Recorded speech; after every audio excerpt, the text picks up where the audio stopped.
नमस्कार. आजच्या व्हिडिओमध्ये आपण तुलसी विवाहाबद्दलची माहिती जाणून घेणार आहोत.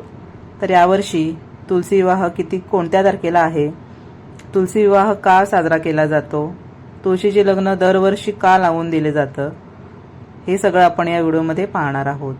दिवाळी संपली की सर्वांना वेध लागतात ते तुलसीच्या लग्नाचे. प्रत्येकाची जगण्याची रोजची धावपळ सुरूच असते. मग त्यात चिंता, व्यथा या तर नेहमीच्याच असतात. दिनक्रमामधील धावपळ, दगदग, ताणतणाव यांनी व्यापलेल्या आयुष्यात हे सण आपल्या मनाला उभारी देतात. त्यात दिवाळी म्हणजे दिव्यांचा उत्सव. मनातील अंधार दूर करून प्रकाशाकडे वाटचाल करा असा संदेश देणारा. आणि मग ती संपली की लगबग सुरू होते ती तुळशीच्या लग्नांची. कार्तिक शुद्ध एकादशीपासून तुलसी विवाह प्रारंभ होऊन कार्तिक पौर्णिमेपर्यंत हा विधी चालतो. यंदा सन 2024 मध्ये 12 नोव्हेंबर रोजी कार्तिकी एकादशी असून 13 नोव्हेंबर पासून तुलसी विवाह प्रारंभ होत आहे. तर 15 नोव्हेंबर रोजी तुलसी विवाह समाप्ती होत आहे. कार्तिकी एकादशीला सर्व मंगल कार्यांची सुरुवात केली जाते. तुलसी विवाह केल्याने कन्यादानाचे पुण्य प्राप्त होते अशी मान्यता आहे. कार्तिक शुद्ध एकादशी म्हणजेच प्रबोधिनी एकादशी होय. या दिवशी श्री विष्णू झोपेतून जागे होतात आणि चातुर्मास संपतो. तुलसी विवाहासाठी लागणारे साहित्य बघूयात. तर पूजा विधीसाठी आपल्याला नारळ, विड्याची पाने, सुपारी, खारीक, बदाम, हळकुंड, खोबऱ्याच्या वाट्या, हळद कुंकू, पंचा, खण, नैवेद्यासाठी फराळाचे पदार्थ, निरनिराळे फळे, लाया, बत्तासे, पूजेसाठी कलश, आरतीसाठी निरंजन, धूप, अगरबत्ती, कापूर आणि अक्षदा असे साहित्य लागते. तुळशी वृंदावन सारवून स्वच्छ करून घ्यावे. वृंदावनास रंग लावून त्यावर स्वस्तिक काढावं. वृंदावनातील तुळशीत चिंचा, आवळे ठेवावेत. ऊस खोचून ठेवावा. ऊसाला वधूचा मामाचा मान असतो. वृंदावनाभोवती मांडव घालावा. आंब्याचे डहाळे, फुलांच्या माळा घालाव्यात.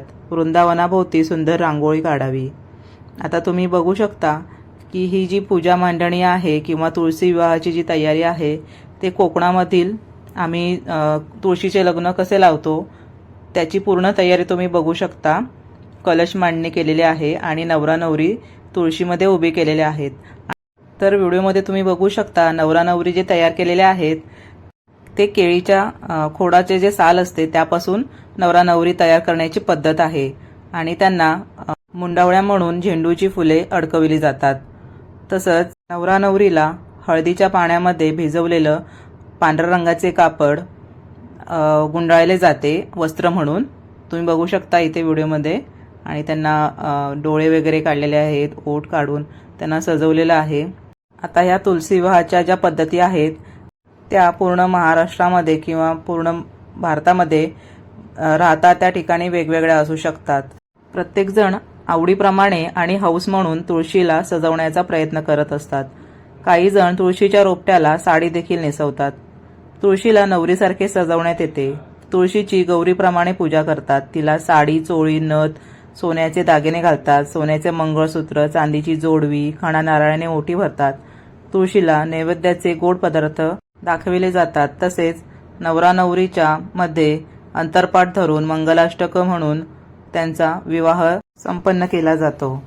आषाढी एकादशीची देवशयनी एकादशी अशी ख्याती करणारा विठुराया कार्तिकी एकादशीला उठून नेहमीच्या कामावर रुजू होतो. त्यावेळी उठी उठी गोपाळा म्हणत देवांचे लाखो भक्त पंढरपुरात एकत्र होतात. त्याच दिवशी तुलसी विवाह यास प्रारंभ होतो आणि कार्तिकी पौर्णिमेस तुलसी विवाहांची समाप्ती होते.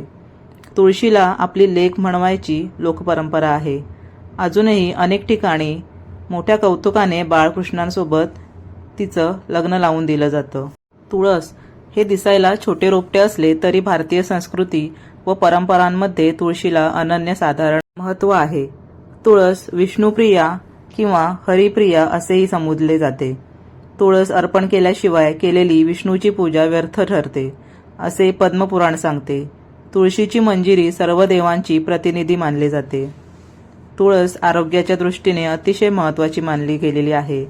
तुळशीचे विविध गुणधर्म आयुर्वेदात सांगितले गेले आहेत. समुद्र मंथनातून जेव्हा अमृत निघाले तेव्हा त्यांचे थेंब जमिनीवर पडले त्यापासून तुळस या वनस्पतीचा जन्म झाला असे मानले जाते. तुलसी विवाहाची एक प्रचलित कथा सुद्धा आहे. तुळस आणि तुळशीचा विवाह याबद्दल अनेक कथा प्रचलित आहेत. महापराक्रमी दैत्य जालंधर हा थोर पतिव्रता वृंदा हिचा पती. वृंदेचे पतिव्रत्य जोपर्यंत अढळ राहील तोपर्यंत जालंधराचा मृत्यू होणार नाही असा त्याला वर मिळाला होता. दृष्ट जालंधराचा पराभव करण्यासाठी वृंदेचे पावित्र्य मोडीत काढणे गरजेचे होते. भगवान विष्णू यांनी जालंधराचे रूप घेतले आणि तिचे पावित्र्य भंग केले. यानंतर महादेव असुरांचा राजा जालंधराचा वध केला. यानंतर वृंदा सती जाते. भगवान विष्णू या सर्व प्रकाराने मनोमनी दुःखी होतात. देवांनी जिथे वृंदेचे दहन झाले होते तिथे तुळशीचे रूप लावले. वृंदेवर आपण केलेल्या अन्यायाचे परिमार्जन व्हावे म्हणून कृष्णावतारात रुक्मिणी म्हणून जन्मलेल्या वृंदेशी भगवंतांनी लग्न केले. तो दिवस होता कार्तिकी द्वादशीचा. आपण आता तो तुळशी विवाह प्रारंभ म्हणून साजरा करतो. प्रत्येक घराच्या दारात तुळस असावी असा संकेत पूर्वापार रूढ आहे.